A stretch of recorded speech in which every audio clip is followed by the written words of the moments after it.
45,000 maximum from. It's not really true that you can't earn in this field.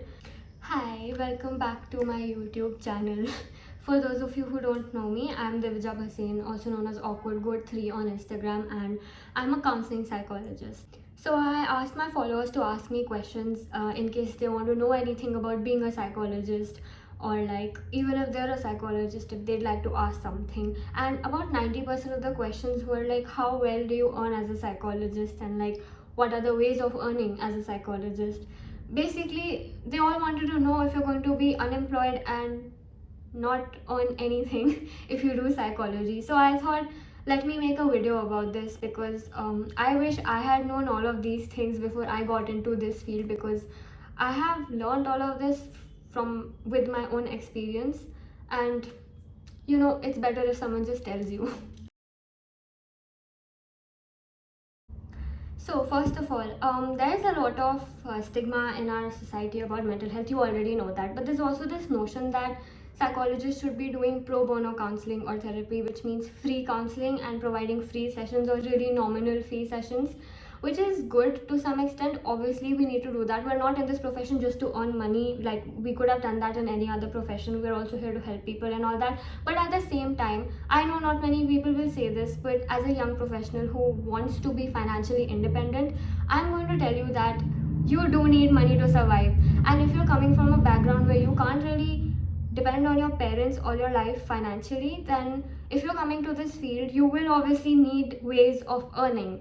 And if you continue to do pro bono counseling, it'll be really good, but at the same time, you will get burnt out, because look, we all need money to survive. We all also see money as a motivating factor, and especially if you're not coming from a rich background, you need it, right? And so one way to tackle this is to have a sliding scale. That means that once you become a professional, you should have different fee structures for different people coming from different backgrounds. For example, like if you have certain clients who can pay maybe like 2,000 rupees per hour, then you can charge them that, and you can have certain slots available at a subsidized kind of rate for people who can't afford 2,000. Obviously, not everyone can afford that, so you can charge however much you want from like students or like people who can't afford it, and that works out well, because in that way you're also being good and also at the same time earning money. But at the same time, if you can't afford to do this, it does not make you a bad therapist. Just because you're earning money out of this doesn't mean that you're selfish or being a bad person. This is a job at the end of the day. You're not doing this as charity. If you wanted to do it as charity, you would have another stable, proper main job, and you wouldn't be doing this as your main thing. I mean, that's obvious, right? So ultimately, it depends on you how much you want to earn. That's what I'm trying to say. It's not really true that you can't earn in this field. Like I said, a lot of people in this field think that you wouldn't be a nice person if you're charging money. But if people can afford it, some people can afford it, you can charge from them. So that is one way that you can earn money, having a sliding scale. Now, when it comes to how much you earn in this field, maybe per month or per year, the answer is extremely varied, because some psychologists might charge 500 rupees per hour. There are also some who might charge like 5,000 rupees per hour. It ultimately depends on you, how much you want to charge your clients. Like I said, the sliding scale works well. And also it depends on how much money you invested in your education. And of course, you need to get a return out of it, right? You spent so much time studying for it and getting experience. So depending on that, you can charge. Not many people mention this, and I didn't know myself, that like you can only take a certain number of sessions in a day, because like you get tired and like you'll get burnt out if you take way too many sessions. So if you think about it, logically speaking, if psychologists are on an average charging about 1,500 to 2,000, then that means that they would be earning pretty well if you do the math. Like if we did like 5-6 sessions a day, that's a lot of, not a lot, but like decent amount of money if you're not working on weekends. So if you do that math, then yeah. But like the thing is, not everyone can take 5 sessions. I personally am not able to take 5 sessions. I get really tired. Also because I do a lot of other things. But again, this also depends on you how many sessions you want to take, and you can charge it accordingly. Because like if you can take less sessions, then charge a little higher or something like. Or if you have like other sources of income, then you can charge lower and also be okay taking less sessions. It depends on you. So to answer your question about whether you can earn a lot in this field, I would say yes. If you want and if you try, you can, because we don't only earn through sessions. There's a lot of other ways we can earn as psychologists, even in India. For example, you can take workshops. So you can take paid workshops and do that, and you can charge for it, and that's completely ethical. It's your choice. I wouldn't really recommend asking interns to pay you and using that as a source of income, because I feel like that kind of discourages interns, students of psychology, to actually get into this field. It's not fair either. If they're the ones who are working, why are you asking them to pay? So I would really recommend that you don't do that. You can easily like instead do workshops, and like people, if they're willing, they would pay for it because they'd be getting some value out of that. And you can again decide how much you want to charge and how much you think it's worth it, and people will pay. I don't personally take workshops, but if you think about it, if you got like 25-30 people, like students or something, to come to your workshop, then you can easily charge them however much you want, and you can earn pretty decently just from doing one workshop every month. And that brings me to another point, and that is marketing. So as a psychologist, you won't really get clients out of thin air. You do have to tell people that you're a psychologist, and that plays a huge role in how much you earn, because how are you going to earn if you don't get clients? So there's a lot of ways of marketing, and that is like, first you can take up a job in a hospital or at a clinic which is well known. And if you do that, you will not get paid very well at clinics. Oh yeah, and hospitals, like I forgot to mention that. Hospitals and clinics usually pay around like 30,000 to 45,000 maximum, from what I know, personally, from what I know. And that's not great, right? It's okay and it's decent for like a first job, but this is also on the higher end. Like a lot of them actually pay, like the government hospitals and all pay like 15 grand, but like private hospitals might pay around 20 to 30. And like if you go to a clinic and if you get experience, then you will get paid more.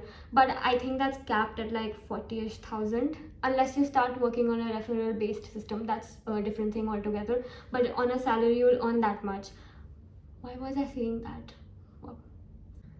Oh yeah, marketing. So when you work at these places, then people get to know you, and people will become your clients. So even if you leave that place, they will continue to be your clients, and they will tell other people about it if you're good at it.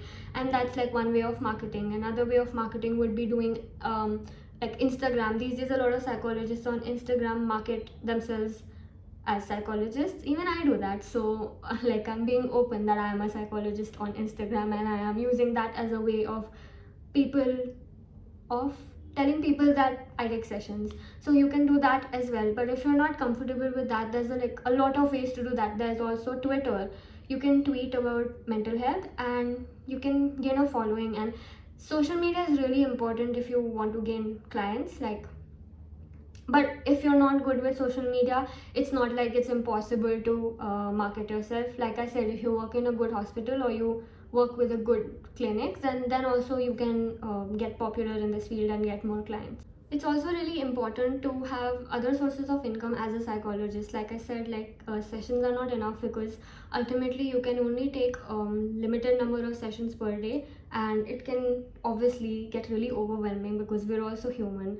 So I would suggest that you have other sources of income, like the workshop thing, or you can even make content on Instagram. That's what I'm doing, and I get sponsored by brands and I earn through that as well. Other than that, you can also write a book, or you can write for papers or for magazines as a psychologist. I'm sure there's jobs like that. I'm assuming, but I think there must be. I have seen people like earning through that, like in this field, yeah.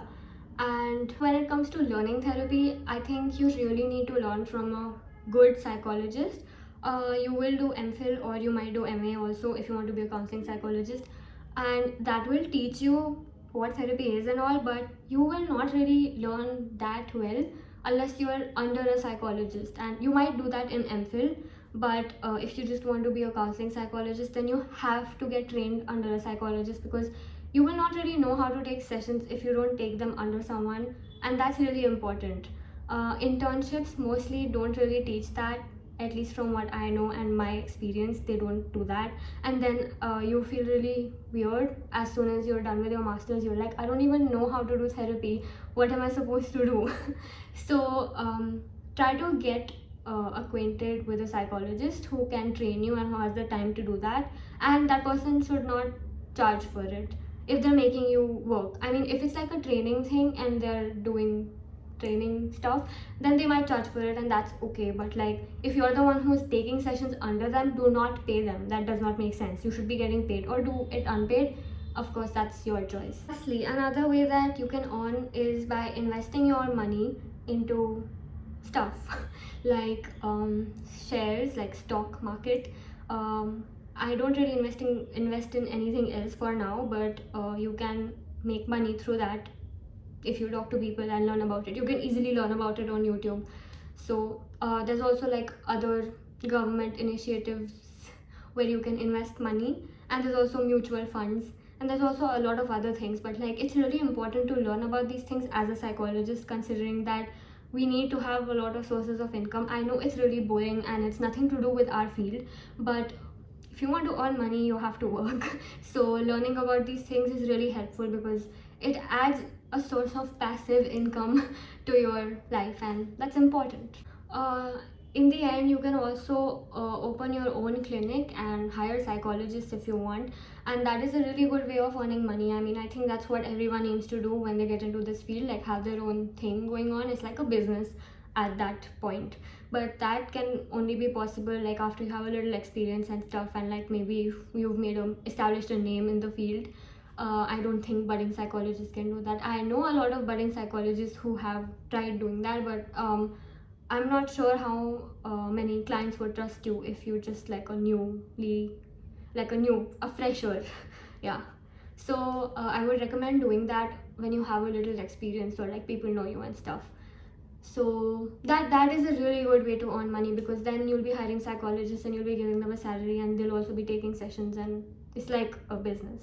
Lastly, from what I know, you can also, like I said, do workshops, but you can also do workshops for companies. Like that's like industrial psychology kind of thing, where you provide workshops for employees of companies and they like pay you for that, for like stress management and things like that. I don't really know enough about it, but I do know that people do that and they do earn through this as well. I just want to say that at the end of the day, this is your career and you need to earn from it. So please don't let anyone make you feel bad for earning or bad for charging as much as you want to, as long as you know you're not being unreasonable, because you need to earn, like I said, and that is a completely normal and valid thing to do. If a doctor was doing this, which they do, they charge a lot, nobody questions them. And yeah, a lot of doctors do charity work as well, but at the same time they have a main job like in a hospital, or they have their own clinic and they do the free stuff on the side, and we can't do the free stuff as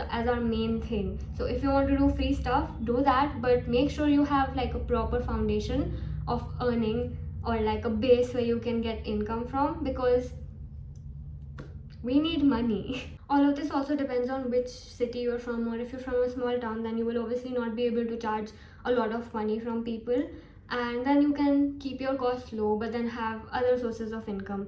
At the same time, I would really recommend that you do therapy online as well. Everyone does it these days and it works as well as on offline therapy. I'm not talking about people with disorders, like that's different, but like regular counseling sessions and stuff, you can do it online and it works and it helps people. So that way you can earn from people who can pay as well. Then you can have a sliding scale depending on that. So basically what I'm trying to say with this video is that you can earn. I have seen people earning a lot in this field. I have seen people earning more than MBA graduates, and I think it's pretty good, right? So don't let anyone tell you otherwise, that you can't earn in this field. I would really encourage all the psychology students to continue their studies and become a psychologist. And we need a lot of mental health professionals in our country. We don't have enough. There's so many people suffering and there's not enough awareness. So we're the only ones who can do this. We're the only ones who can bring a change. And if we let this rumor that we can't earn in this field deter us from staying in this field, then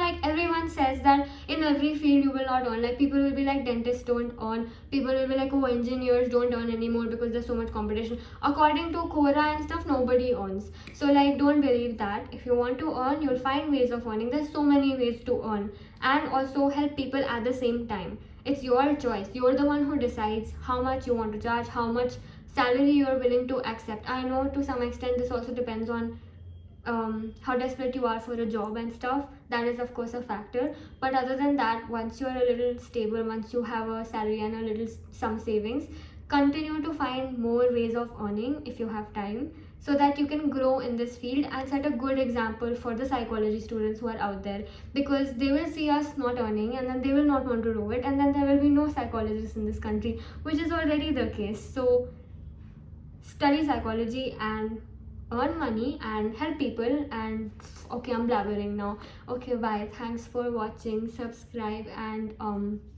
bell icon and like and comment, and also follow me on Instagram. It's awkwardgoat3. Thanks. Bye.